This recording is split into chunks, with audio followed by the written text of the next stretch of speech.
A peaceful evening suddenly turns into a nightmare when Amara Johnson, the brave FBI director, is pulled over by a white police officer without reason. But the story does not end there.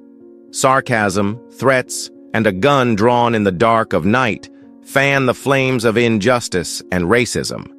What the police officer does not know is that the woman he is insulting is not only a powerful woman but also a symbol of justice.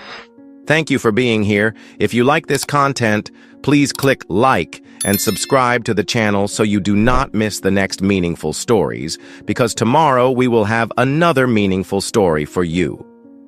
It was dusk when Amara Johnson drove her sleek black SUV down the quiet road leading home. After a long day at work as the director of a large FBI branch, she was craving a cozy dinner and a few hours of relaxation with her favorite book.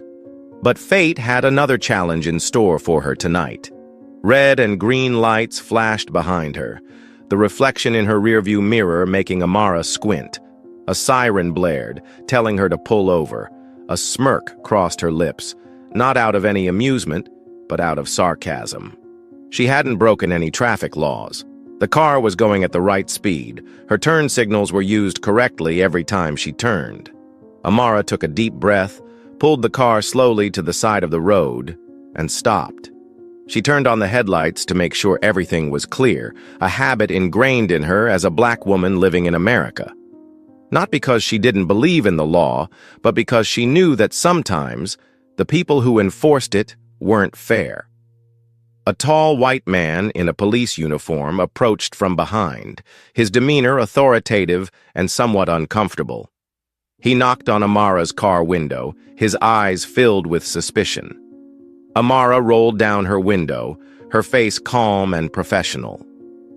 "Hello, officer. How may I help you?" she asked, her voice soft but firm.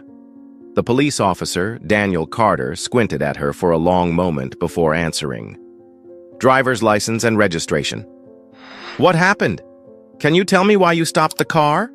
Amara asked again, trying to keep her tone from showing any displeasure. Daniel shrugged, smirking. "You look suspicious. I need to check your papers to make sure everything is in order." Amara frowned, her eyes still steady. "Looked suspicious? Could you elaborate?" "I don't think looked suspicious is a valid reason to stop under the law." Daniel suddenly lost his patience, his face turning angry. "Are you going to argue with the police? Don't make things difficult. Just show your papers." Amara slowly pulled her license and registration from the document holder, but she didn't hand them over right away. "I know the law, officer, and I know I have the right to demand a good reason. If you can't provide it, it's an abuse of power." Daniel slammed his hand on the car door, startling Amara. "Don't lecture me about the law. I'm the one enforcing the law here. You're not the one to lecture me."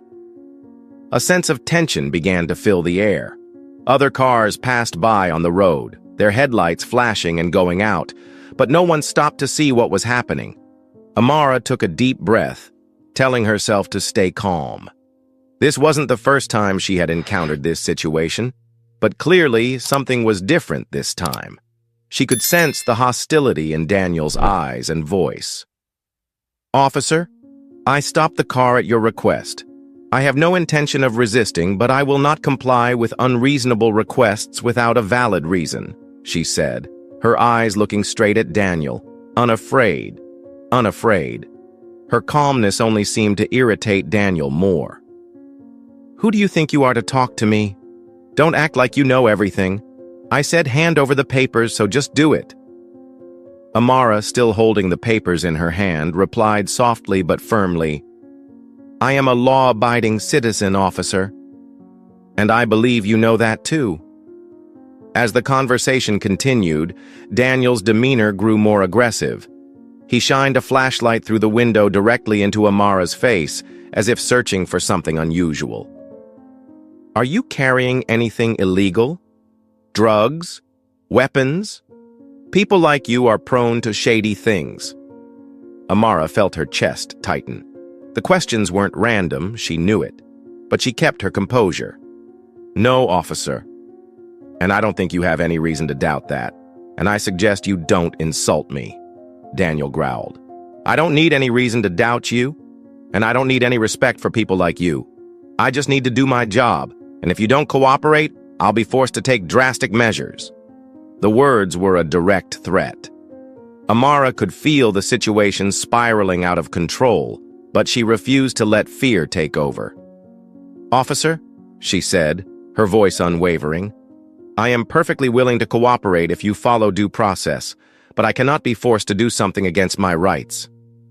As the situation escalates, Amara knows this is just the beginning of a confrontation that will last longer than she expected. What happened tonight was more than just a routine traffic stop.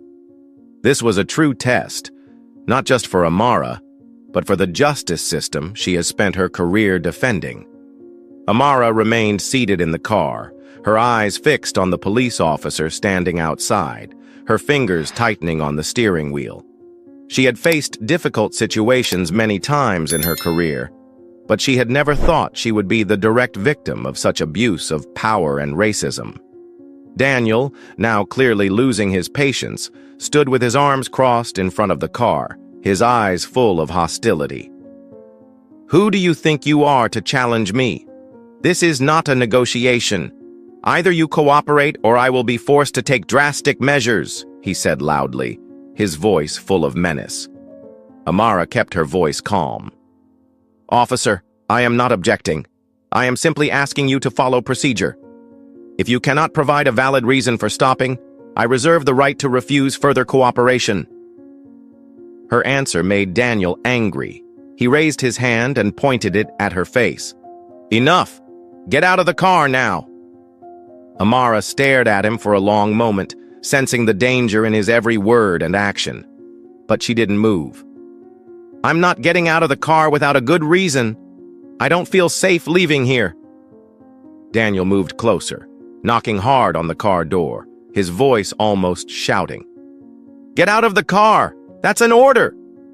Amara took a deep breath. She knew that following his unreasonable orders could make the situation more dangerous.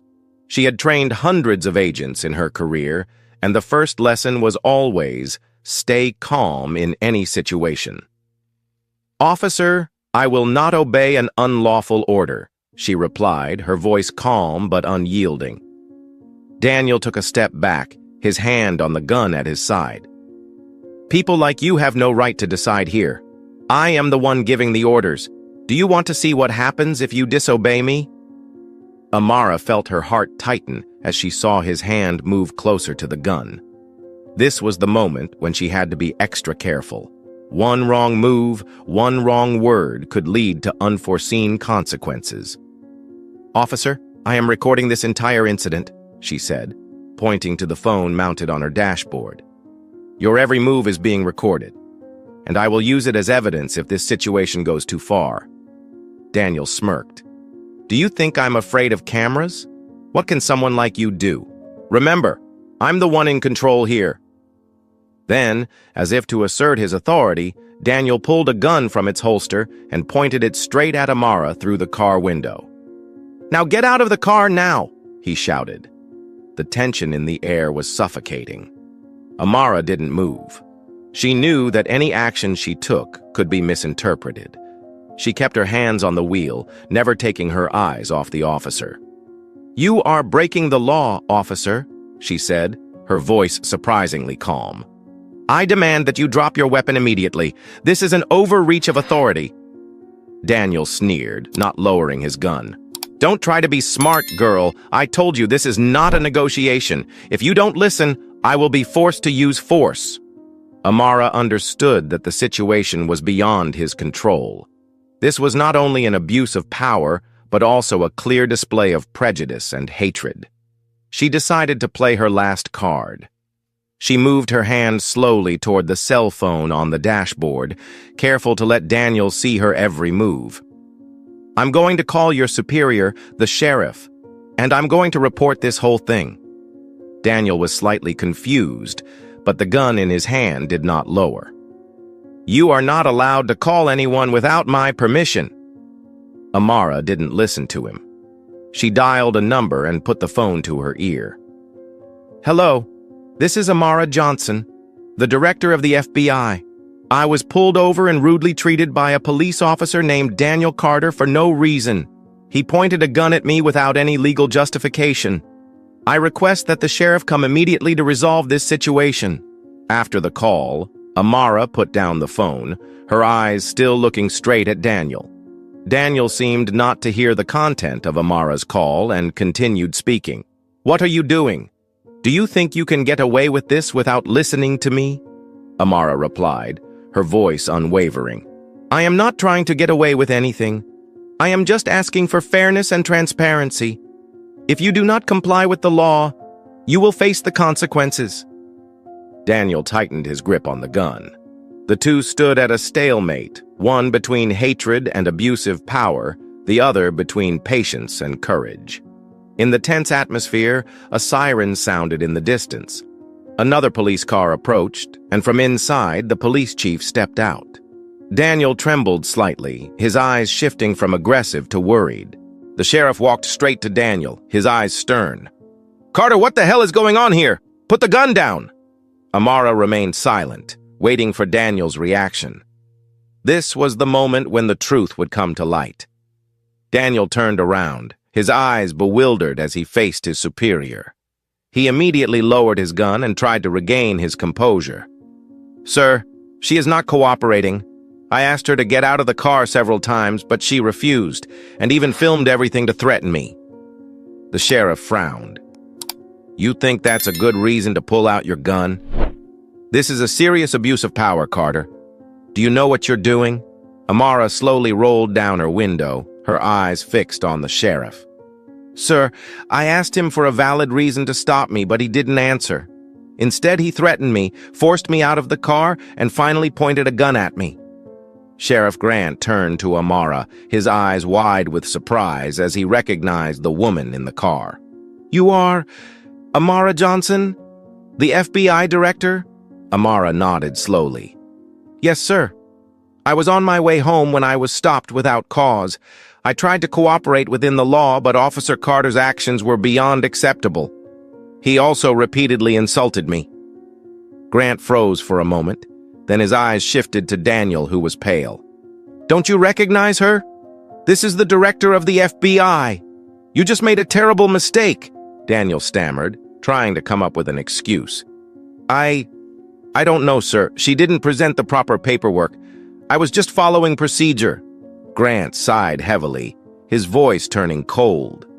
"Procedure? What procedure allows you to point a gun at someone who is not in danger? What procedure allows you to insult and threaten a citizen, especially when she is the director of the FBI, you idiot?" Amara interjected, her voice sharp but professional. "Sir, I recorded the entire incident. Officer Carter's every move, every word, is on this video. I'm not just demanding an explanation. I'm demanding a full investigation into his actions." Sheriff Grant took a deep breath to calm himself. He knew this was more than a minor mistake. It could become a major incident that would attract media attention. He turned to Daniel. "Give me your gun," Grant ordered, and Daniel, left with no choice, surrendered his weapon. Grant took the gun, examined it for a moment, and then put it in his pocket. Then he gestured to Amara. "Miss Johnson, would you please step out of the car? I promise you I will handle this myself." Amara agreed, opening the car door and stepping out. She stood straight, her eyes steady on Daniel. "I want nothing more than justice and transparency. You broke the law, and I will make sure you are held accountable." Grant called in a few other officers to deal with the situation. They quickly arrived on the scene, and Grant handed Daniel over to two subordinate officers. "Carter, you are hereby officially suspended from duty. We will be conducting an investigation into your actions." Daniel stiffened, but did not dare to resist. He mumbled a few incoherent sentences, but his eyes showed anger mixed with fear. Amara looked at the scene and couldn't help but feel sad. This wasn't the first time she had witnessed the abuse of power by those in police uniform, but being a direct victim made her realize that there was still a lot of work to be done to change the system. Before leaving, Amara turned to Sheriff Grant. I hope you take this seriously. Not just because I am the director of the FBI, but because this could happen to anyone. No one deserves to be treated like this." Grant nodded, his eyes full of remorse. "I understand, Miss Johnson. You have my word that this matter will not be swept under the rug or ignored." As Amara left the scene, she felt the exhaustion in her body, but her heart felt at peace. She knew she had done the right thing, not only to protect herself, but also to speak up for those who had no power to defend themselves against injustice. Behind him, Daniel was handcuffed and led away. The other officers looked on with heavy eyes. This was not only a lesson for Daniel, but also a strong reminder to the entire police force that with power comes responsibility, and abuse of power will not be tolerated. The situation is under control, but the aftershocks of this incident will certainly last. The next day, Chief Grant immediately ordered an internal investigation. Daniel Carter was detained and forced to answer a series of questions regarding his actions.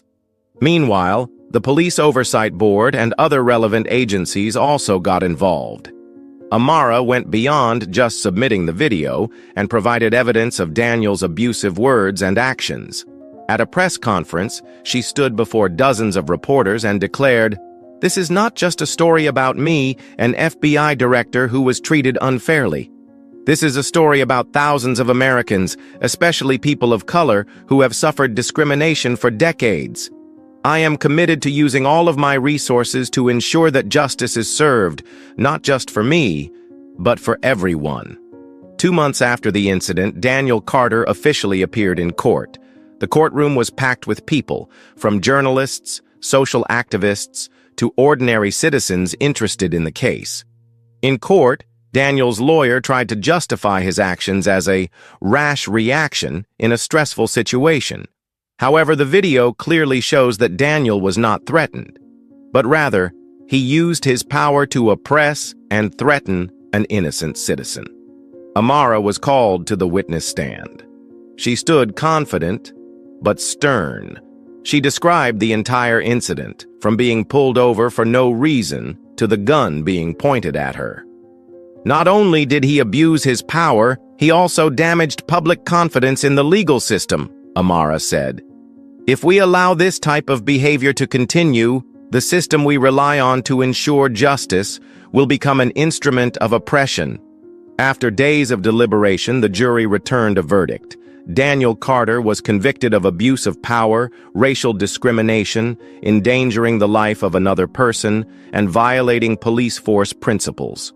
He was sentenced to 4 years in prison. As the verdict was read, Daniel kept his head down and said nothing. The courtroom erupted in applause.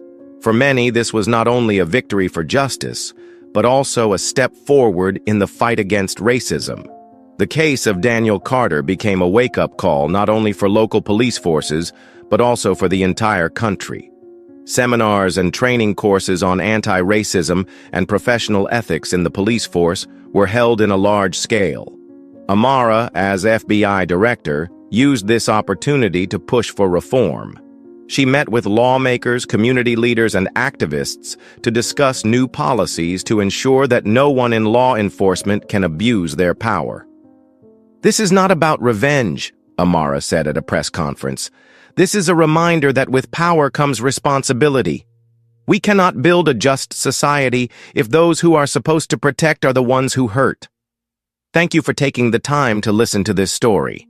If you like this content, please click like and subscribe to the channel so you don't miss the next meaningful stories, because tomorrow we will have another meaningful story for you.